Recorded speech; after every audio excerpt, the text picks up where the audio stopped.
Trátase dunha actuación que en principio ia comezar no pasado mes de novembro, pero que se retrasou ata agora. Esta tarde botaban a andar eses traballos de rexeneración da praia da Concha Compostela.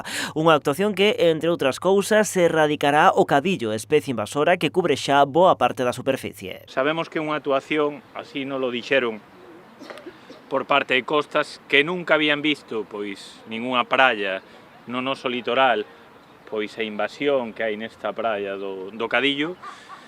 E por eso pois, é tan necesaria esta actuación de rexeneración. Vai a ser un investimento importante, estamos falando de un investimento por parte do Estado de 500.000 euros. Os traballos prolongaránse durante 5 meses. Sobre a mesa estivo a opción de retrasalo todo ata despois do verán para non ver afectadas as actividades lúdicas habituais nesta zona. Unha opción que se descartou porque coa chegada da calor volvería a florecer o cadillo, o que provocaría que continuase propagándose. Houbo que elexir, se vai a compaxinar pois coa temporada estival, así que sei que Traxa vai intentar pois molestar ou facilitar o día a día de todos aqueles persoas bañistas que veñan a disfrutar ou usar a nosa praia. Aínda así, evidentemente, vai haber algunha molestia, pero levamos demasiado tempo pedindo por isto, levamos demasiado tempo querendo esta rexeneración da praia. Os traballos afectarán unha superficie de 65.000 metros cadrados. A actuación consistirá en algo así como darlle volta á praia, recuperando a area de boa calidade que agora mesmo está soterrada.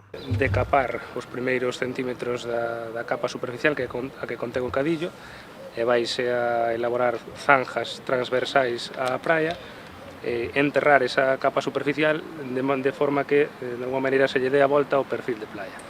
Esa actuación en detalle vai se estender aos 65.000 metros cuadrados aproximadamente que abarca a actuación. Tamén se prevé a reposición de pasarelas e outros servicios que estaban incluídos na praia.